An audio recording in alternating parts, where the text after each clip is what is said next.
Hey everybody, checking in. I'm actually out for a walk after my workout, which I think is a great way to... It's just another way of cooling down, doing your cool down, stretching your legs. But just being out and about, just being outside is really a great thing. And there's nobody on this track. And I'm going to take the opportunity because there is a break in the rain. And it's not too bad weather-wise, temperature-wise. So here I am. I want to come on and ask you guys, like, have you made New Year's resolutions? And if so,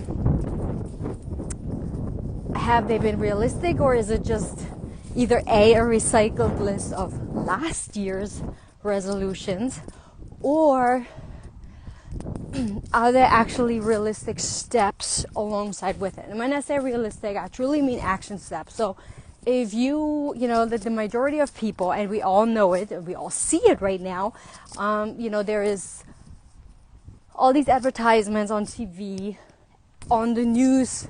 Everybody talks about, joining the gym. Should you join the gym? What are the things you should pay attention to as far as reading the contracts when you join the gym? And it's almost like they're saying it in a way, and maybe it's just me, I don't know, my interpretation of it, but it feels a little bit like, go ahead and sign this document to join the gym, but here's a way you can get out of it if you don't like it. And I think that's truly... It's one of the reasons why so many people fail. It's like you're giving yourself a way out already. Like you already decided somewhere in the back of your mind that, okay, I can join, but I can totally get out of this and I can get my money back, or I don't have to commit for, 12 months. I can do this for like a couple of weeks only. And I don't know. I just think that's really the wrong way to go.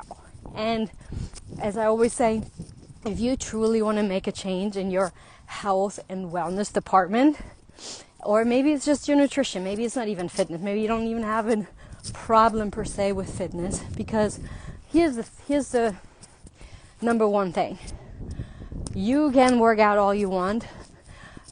I don't know if you have that kind of time to make working out a full-time job, or if you do, good for you. But most people don't have that kind of time, and most people don't, hardly have time to just do their daily things, and then squeezing in a workout or something. Again, that's one of the reasons why most people don't work out, is because they say, oh, I don't have any time, like I'm so busy, and we're all busy obviously, but again, it's about priority. And so if you don't have a problem with fitness and you're doing already your thing, then you already know that fitness itself is not necessarily the golden idol of wellness, in a sense. It's just one component. It's it's like making a puzzle and you only have one piece, and you go, ta-da, there is the full picture. But it's not fitness in itself is not the full picture of wellness and taking care of yourself. There's so many more layers to it, and one of them, obviously, working out, being active, doing daily movement, even like this, even just going for a walk. If you have a track nearby that you can go on, do it. If not, then go to the park. You don't even have to go anywhere besides outside your door, and just walk around the block a couple times. And if you feel like wherever you live you can't do that, then I don't know, circle your couch and kitchen table a few times, right? I mean, there's always ways you can really, incorporate movement into your day without having a specific location to go to, like a gym or something like that. But obviously the other components are nutrition. And no, I'm not talking diet, because as I mentioned so many times before, if you follow me, you know this, I do not like the word diet. It has such a negative, it just has such a negative taste. Ugh, I don't like it, right? Like I work in a surgical office, and obviously one of those, the times that we use the word diet is really because you had a true medical condition, right? So you had Crohn's disease or irritable bowel, or I don't know, you had gallbladder issues, like those types of things. I'm not going to bore you with all the medical terminology, but I'm saying that that is really when we would say to somebody, okay, you need to eat this way in order to reduce inflammation and pain and that sort of thing, right? So, and that's what it's really for, in my humble opinion, right? So I don't like the word diet because most of the time, and I would say the majority, really truly the majority of the time, people think that diet equals restriction, meaning all of a sudden they have to cut something out, they have to, eat no fat, eat no carbs, eat no protein, or only eat high protein, but leave the carbs out, leave the fats out, only eat protein and fats and leave the carbs out. And it's almost like carbs have like this bad vibe. Like carbs, they're always the bad guy, and I'm not sure why, because I'm going to be completely honest with you, I love carbs. I grew up on carbs. Carbs was one of very like a big staple of my diet growing up. We actually didn't eat a whole lot of meat, and not like we were vegetarian or vegan or anything like that, but we just didn't have that kind of access. So most of our like nutrition, eating meals or whatever you want to call it, came from vegetables, and obviously vegetables are carb too. I understand that, but like and breads and potatoes, rice, that kind of stuff. But looking back at it, like we were always really not driving in cars a lot, so we would ride our bike, we would walk everywhere, maybe ride a motorcycle, public transportation. But if you use public transportation, you know that you got to get there first. So how do you get to the stop? Bus stop, train, city train, the underground. Like, how do you get there? You have to walk. So, you know what I'm saying? Like, so there's a lot of walking everywhere because, well, that's just how you got around. So I don't know, that might have a, part of it too. But like, I really don't think of carbs as the bad guy, and you shouldn't either. So in the end, it really comes down to this. Is it a good carb or a bad carb? And that's really what it comes down to, right? You don't want to eat simple carbs, meaning, the kind of, I'm going to just name drop. So don't eat the Wonder Bread, aka, I don't know, white fluffy stuff that when you bite into it, it sort of melts away in your mouth. That is not the kind of carb you want, because clearly if it melts away, what does it tell you? There is no nutritional content. There's no true benefit. It's almost like it becomes like a vehicle of whatever you put on it, right? So to kind of, instead of using a spoon, you're using that piece of fluff. And I think it's just a waste of calories. It's empty. So if you're going to eat, then you should, I don't know, make it worth your time, because you're taking the time to make it. So you might as well just put something together that is going to last you more or longer than the time it takes you to make it, right? It shouldn't, if it takes you, 2 minutes to eat a sandwich, then you shouldn't feel hungry after 2-3 minutes because it takes you 1 minute to eat it, So make sure that your carbs that you are eating are dense in nutrition. So whole wheat, grains, seeds, like stuff that makes you actually chew the food. Like you can't just like take one bite and then it melts in your mouth and then boom, it's gone. It's more, and I know this is completely simplified, but like you should really like bite into it and feel like you have a true whole mouthful, and you have to chew to able to swallow. I know that probably sounds so gross, but you want complex carbs, basically is what I'm saying. You really want your body to really have to work at breaking it down, right? So because if it doesn't, and then that, because it takes your body longer to work at it and breaking it down in smaller pieces internally, all these things that are happening inside our bodies that we don't even know. And because it takes longer to break down inside of you, it actually keeps you fuller, more satisfied, much longer, versus if you just eat some kind of simple carb like a Pop-Tart or some melty bread that I was just talking about. Your body there's nothing there. Just like boom, it goes to sugar, and it gets, your insulin kicks in, and then it just, if there's too much, it stores in fat, obviously, because, and then that's how, people develop over time with that type of eating diabetes, because your body becomes insulin resistant because it pumps out all this insulin all the time, and then it's going to be so confused that it doesn't even know what to do anymore. So again, nutrition, a huge component of any kind of wellness, workout, just feeling better, digestion, sleep, all those things are really, where nutrition plays such a huge role, right? So your gut is like your second brain.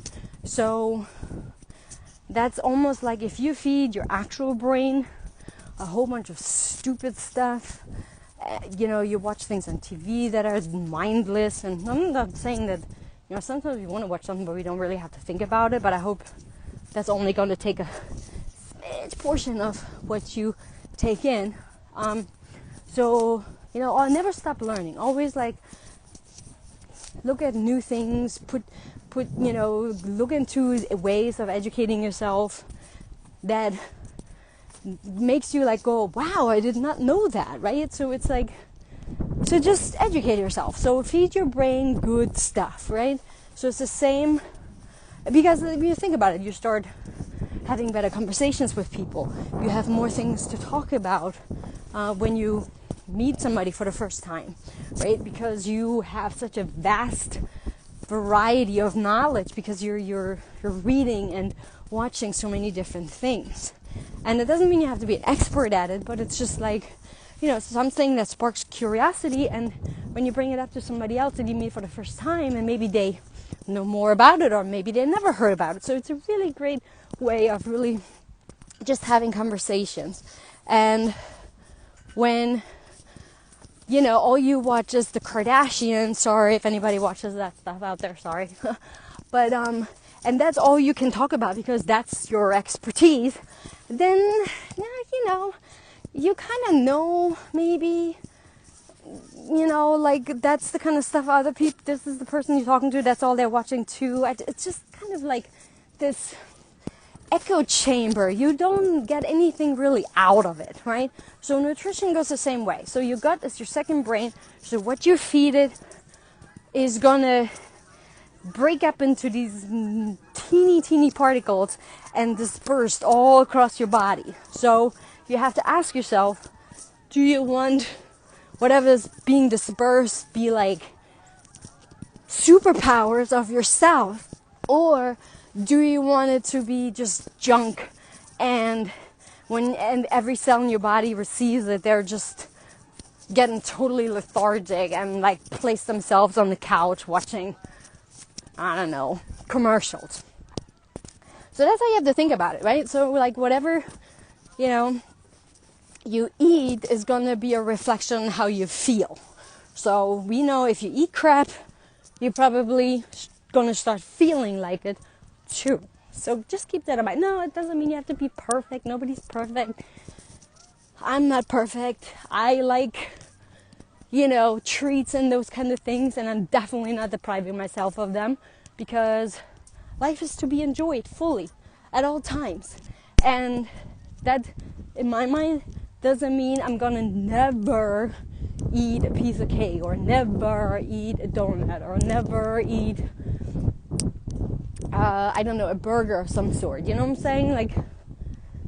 You want to enjoy life, and it comes to nutrition obviously as well, but it's really a balance. And I don't mean one good meal, one bad meal, and a regular. It's mostly good stuff, and then once in a while, you're just, and don't call it a cheat day or cheat meal or something like that. It's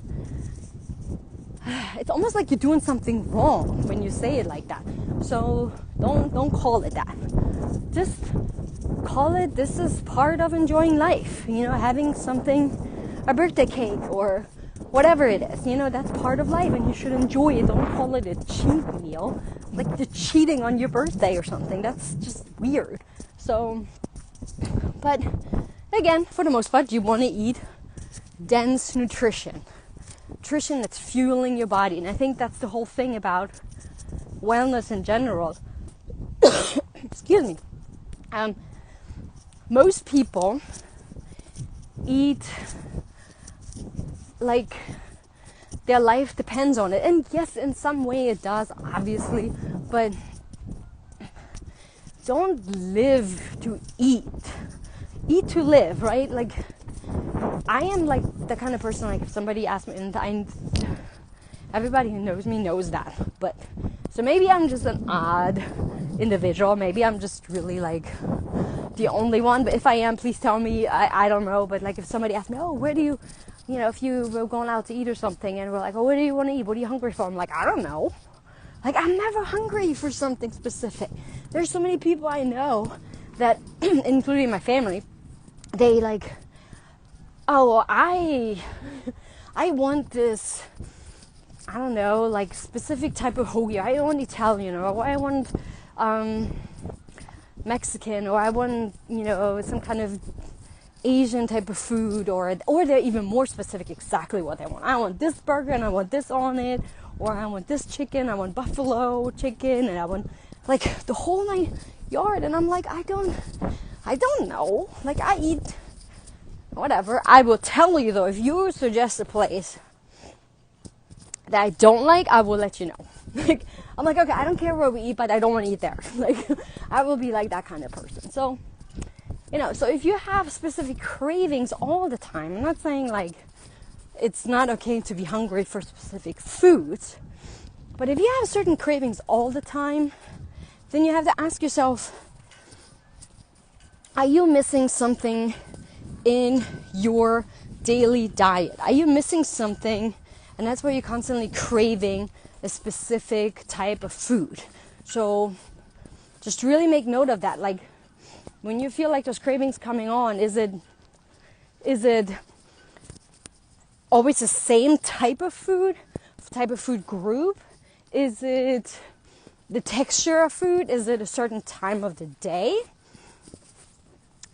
Is it, how do you feel? Are you bored? Are you happy? Like, what's your emotional state at that point? So all those things you need to keep track of as well. So, and then what else is important when it comes to wellness?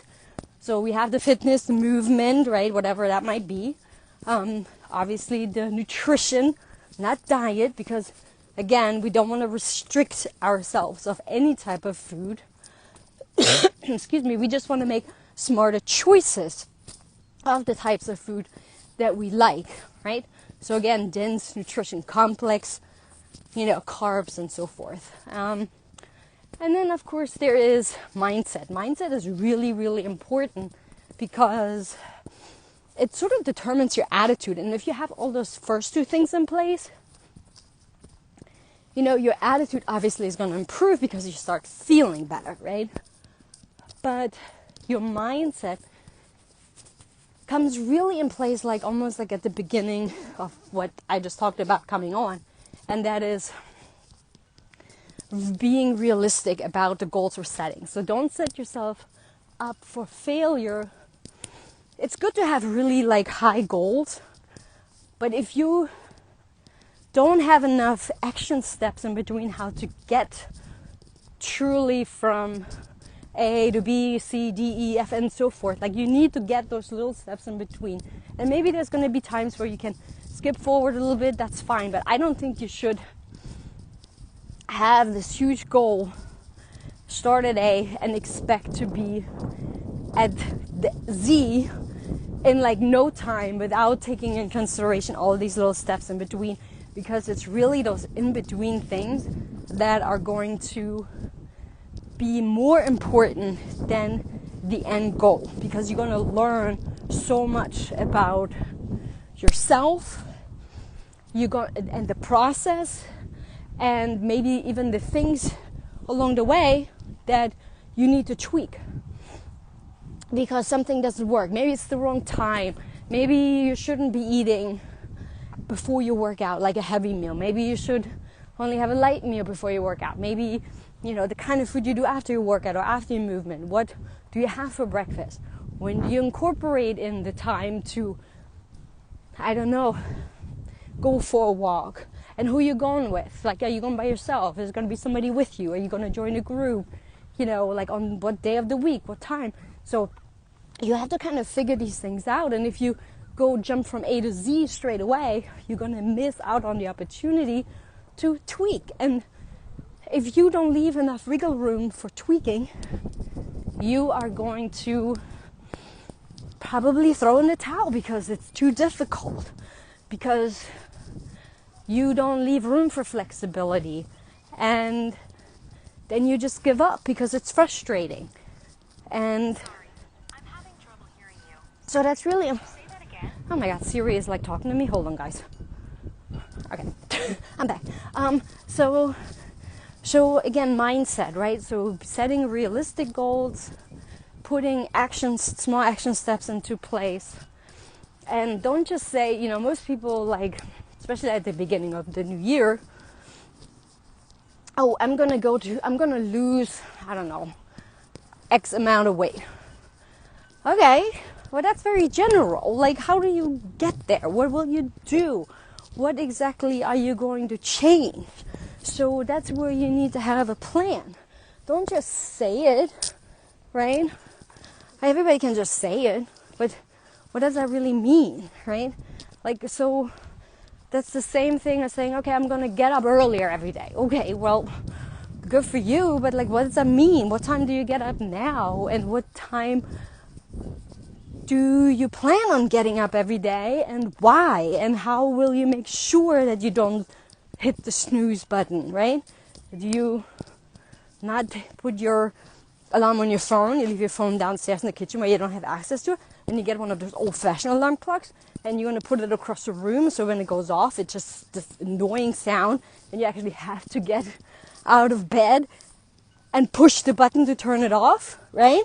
So what exactly are you going to do? So whatever goals you have or resolutions you have set for yourself for the new year, like, don't just generally say something. Be specific and really have action steps in place of how is that going to look like? What exactly will I do in order to accomplish that goal, that New Year's resolutions? Because I don't want to recycle the same list of things every single year, right? Because we didn't get to accomplish it the first time around, or the second time, or the third time, however many times you recycled it already. So mindset is really, really important. Again, attitude will change along with all those other things. And then there's self-care. And self-care is usually something that people have this thought that it's going to the spa, getting a massage, getting your nails done, getting your hair cut. A lot of people like, and I'm sure there's more things like that I can't think of right now, but because when people think of self-care, that's what they think about, they automatically push it aside because based on those things, they already determined, like, I cannot afford that. Self-care is a luxury, self-care is expensive, and I'm going to have to cut that out of the whole plan. Like, self-care is just not for me. I can't do it, right? So, and I really need you to rethink what self-care is. So self-care, sure, it can be all those things that I just mentioned. But the regular person, well, can't afford a massage all the time.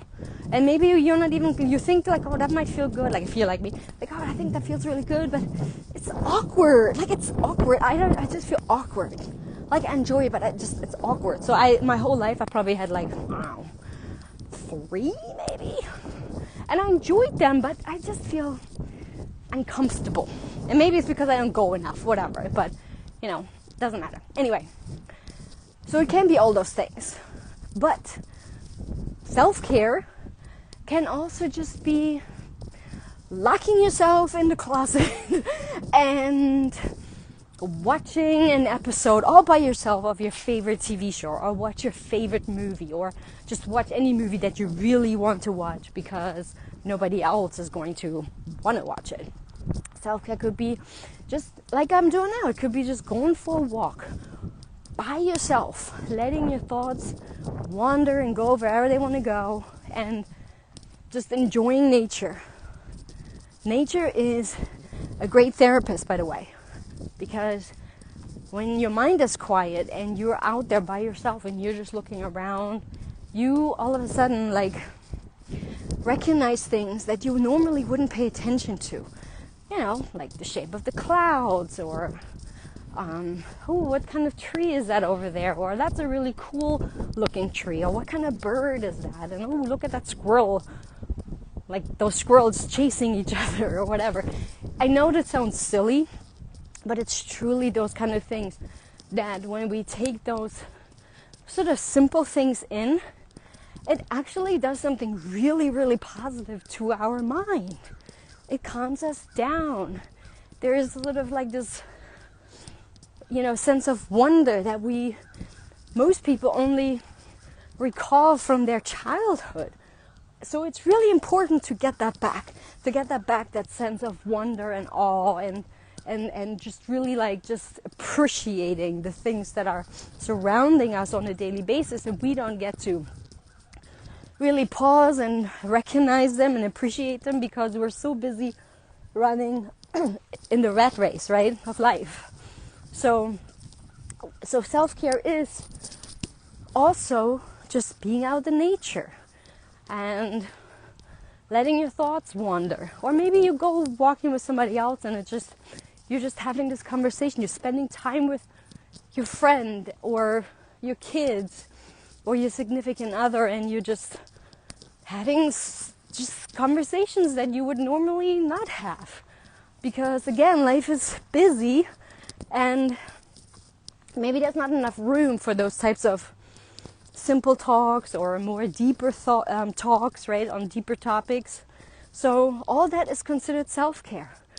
Taking, a trip to a museum or to the library, or just having a cup of coffee with your friend at the coffee shop and just talking about everything and nothing.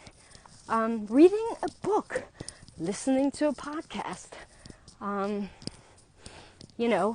dancing to your favorite song while you're making dinner. Like all those little things count as self-care. Taking your dog for a walk. I think you take your walk for a dog. So, or gardening if that's, something that you like to do depending on the season, but maybe you have an indoor garden or whatever. So gardening is one of those really therapeutic things. Also, working out is a form of self-care because you're spending time doing something good for yourself. All right?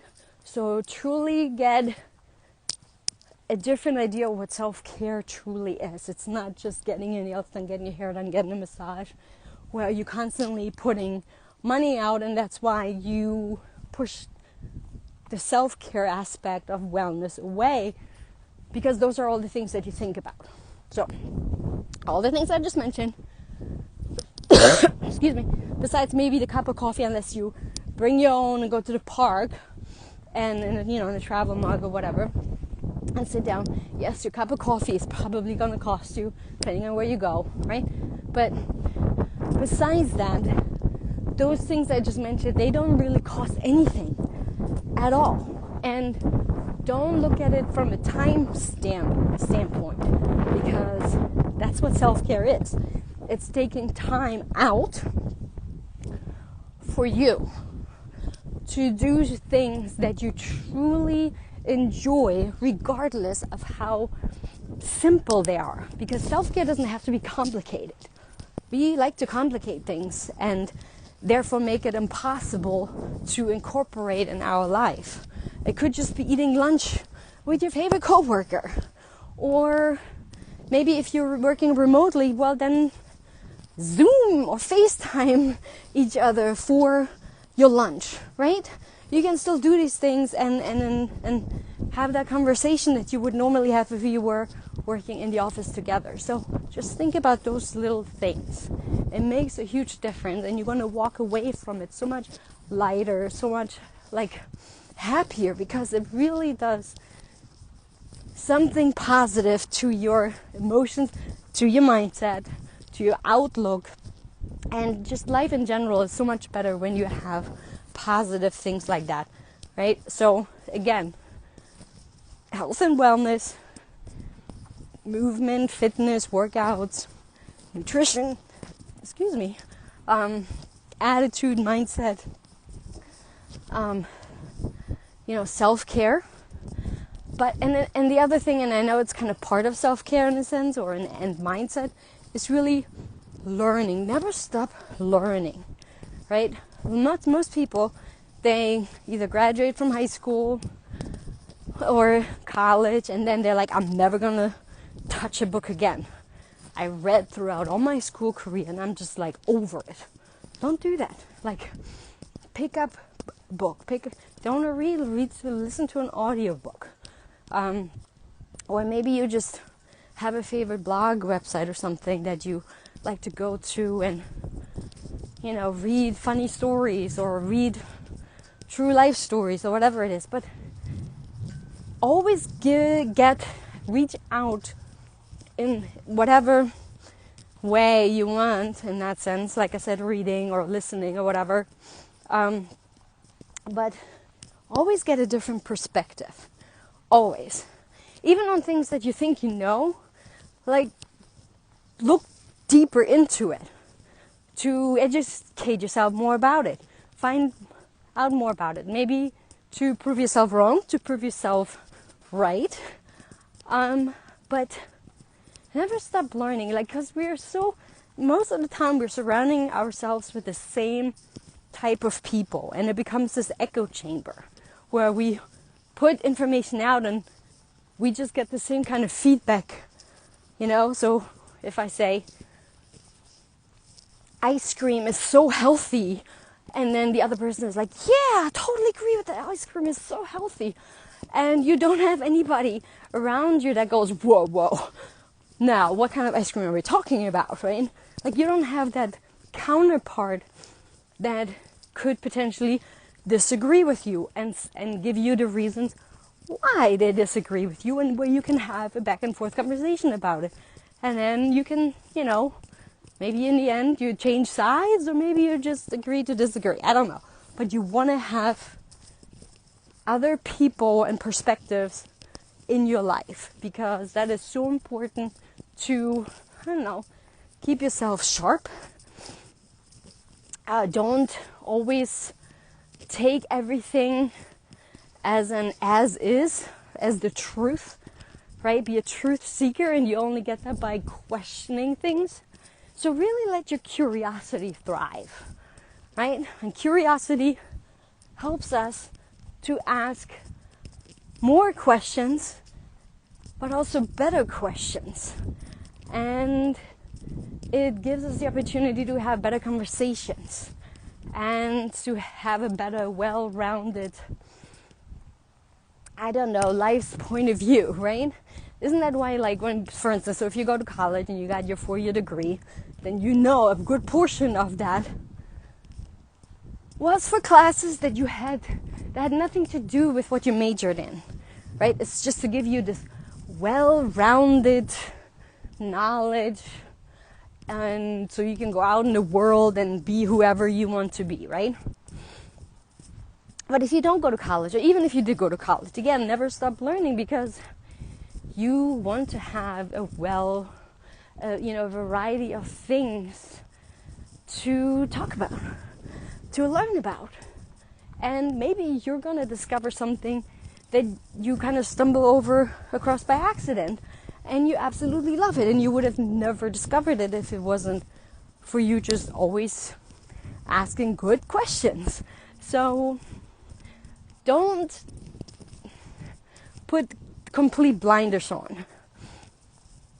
And just because your way doesn't work doesn't mean there's nothing else out there that will work. So don't be that person that says, I've tried everything. But have you really tried everything? Like if you know, like again, if one of your New Year's resolutions is to lose weight, and you say, wow, you did half that resolution for the past 5 to 10 years. And then you say, well, that's because I've tried everything and nothing's working. And then I would have to ask you, okay, what have you tried? And then maybe you give me, I don't know, 4 or 5 different things of things you tried. And I'm going to be like, okay, well, have you done this? And they're like, no, I haven't done this, but I'm sure it won't work. Like, well, how do you know if you don't try, right? So if it's just like with everything else. Like we are so dismissive oftentimes of our own strength and our own abilities to accomplish something. We'll be the biggest cheerleader for our friends, our parents, our siblings, our kids, and we would never ever let them just throw in the towel and give up. We would encourage them as far as we could possibly go to help them accomplish a goal of theirs, something that they truly want to do. And they face all these different obstacles. And what do? A regular nice person would fight alongside with them, cheer them on, and not just like a cheerleader or anything, but just really like help them. Okay, so you have done this. Okay, great. Okay, so that didn't work. Fine. So what else can we do? And you start almost like, like searching and brain dumping all these ideas to figure out, oh, what else is there that we can do and try to make this work out. So we do that for other people, but for some reason, we don't do it for ourselves. Why?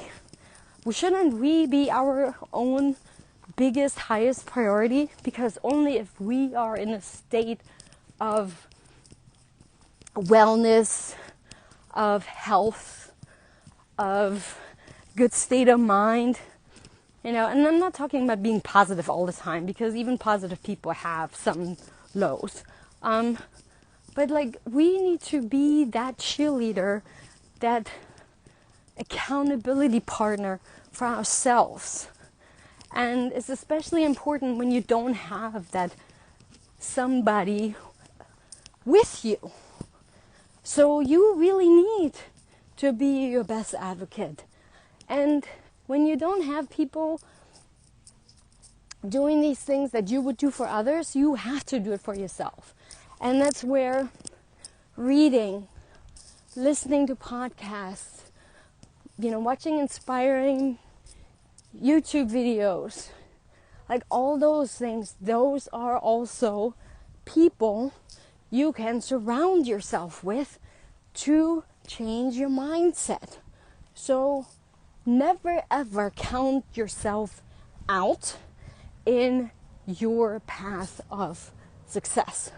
So if you made New Year's resolutions, regardless of what they are, I hope that they're not the same as past years.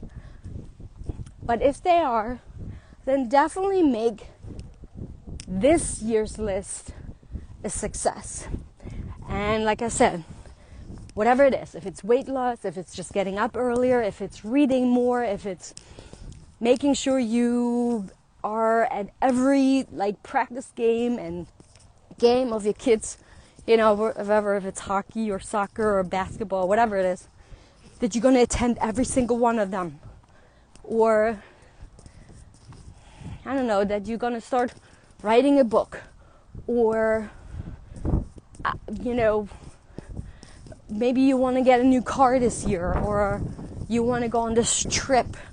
Whatever it is, you have to realize you don't have to make all of your things come true.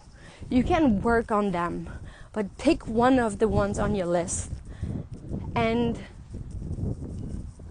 really, like, the one that you feel like draws you in like no other on the list. And with that one, make that the one that's just really got your name all over it and circled and, you know, in all different colors. That is the one I want you to focus on this year. And I want you to not just, you know, you can create yourself like a vision board if you're a visual person, do that. But really, this is what you want. And now I want you to really write down all the little things, the steps of getting you there. What exactly will you do to get you to whatever the one thing is that you picked? What exactly will you do? Realistically, don't skip any steps. Go. No matter how small you think and insignificant that step might be, put it in there.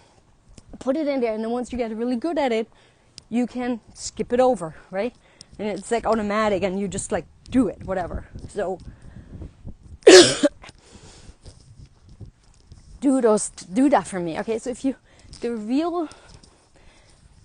in order to make your one thing come true, put it down and then put everything, like brain dump, all the things that maybe have stopped you from making progress in the past, you know, and even have like what ifs on your list. So meaning, let's say you want to go on this trip and it costs X amount of money. Just average it out, right? Just an estimate. And you wanted to go on this trip forever, and now you really want to go. So you need to obviously cut back on certain things. So if you are one of the people that are going to the gas station every morning or going through a drive-through every morning to get yourself breakfast or a cup of coffee, okay, well, let's say you get both. Let's say you get breakfast and a cup of coffee. Cut out the coffee, cut out the breakfast. Get just one of the two. And then to a point where you're like, I don't need that anymore. I can eat at home and it's going to be cheaper and I'm going to save so much money. So whatever you would have spent, put it aside. Like literally make a deposit somewhere of that money that you would have spent and put it aside. And every time you like feel like you're making unnecessary purchases, or you want to make unnecessary purchases, the money that you would have spent on that item, I want you to take, because you clearly had it at the moment to spend it. So take that money that you would have spent on this unimportant item, unnecessary item, put the money, make a deposit of that somewhere in like the same area. Make that deposit. So you see, and then and also every time you get paid, pay yourself a certain amount first. So whatever it might be, $20, $50, I don't know where you want to go, like, you know, or 100 or whatever you can afford. Like, make that deposit every single time you get paid and add it to that same pot. So that's where all your unnecessary purchases go, and extra change that you have lying around. Maybe money you get for Christmas, birthday, anniversary, some kind of accomplishment or whatever it is. Just put it aside. Put it aside. Put it in that same deposit pot. So that by the time the trip comes, you're able to pay for it. You know, so really whatever it is that you choose on your list, really take full million action steps to realistically get you where you need to go. That's the key. That's the secret sauce, people. That is what you need to do. You have to hold yourself accountable, because here's the thing. If you truly want it, you will do it. And maybe your best friend is going to go on that trip with you. And if you don't have the money, that person will go by themselves and have the time of their life. So, how important is it for you to be on this trip with your best friend? Or with your other part of the family, or whoever you're going to go on this trip with? Or just for you, how important is it for you to do it? So you always, every time you make these or want to make these unnecessary purchases, you have to remember your why. Why do you want to do this? Why is it important to you? So think of that, okay? And then take the action steps and accomplish it, because you can do it. It's just really a matter of how bad do you really want this? How much of a priority is it? And that's why it's important to pick one thing versus all the things. I'm not saying you cannot accomplish all of them, but if you cannot accomplish the one thing that has your name written all over it, then it means it's not really important to you. And it's just on the side, kind of on standby, and whenever you get to it, you get to it. And if it happens, it happens. If it doesn't, it doesn't, right? So then you really have to then ask yourself, is it truly a goal you want to accomplish? Or is it just one other thing that's on your wish list? Again, if it happens, it happens. If it doesn't, oh well. Like, then it's not important, right? So then maybe it wasn't the thing that had your name written all over it. Then you picked the wrong one. So, but that's how you do it. So, set your goal and make it happen. It's not impossible. But it will take some planning, and I said, what if? Like, you have to like build in the what ifs. Like, if I do this, then what happens? If I do this, will this still get me to my goal? If not, then that decision was just made for you. You don't do it. You don't buy that, or you don't eat that, or you don't skip that workout, or you don't stand up your friend, or So it's important to have a true goal, like you really want to accomplish it, like your life truly depends on it. Okay? So brain dump all the steps that you need to take to make it happen. All the little things. What are all the little things you need to change every single day? It doesn't have to change everything all at once. Just chip away at it slowly.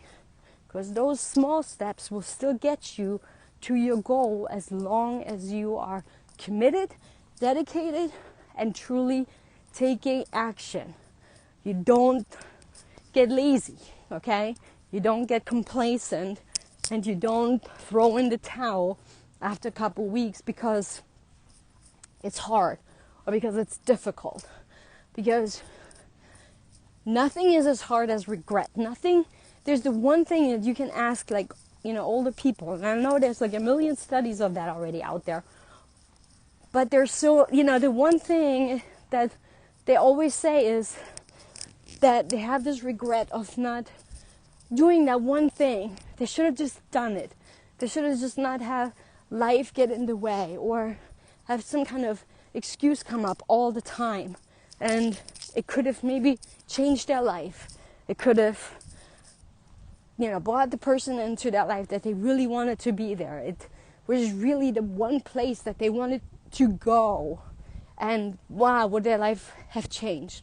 Or, whatever it is, like, don't like plan your life with regrets down the road, is all I'm saying. And I'm saying this to myself too, because again, I'm a work in progress. I'm not perfect, and I'm working on it just like you are. So let's hold each other accountable. Check in with me. Let me know how you're doing. Let me know what your goals are. Let me know what you will do to accomplish that one goal with your name written all over it. And I don't know, maybe I can help. I could be that outside perspective. The person that's far and away enough from you that can give you a perspective that maybe you've not thought about. So So I'm putting this message out there for you as much as I am doing it for myself. So have a great day. Let me know what your plan is. And hey, keep checking in with me to let me know how you're doing on it, okay? Peace out.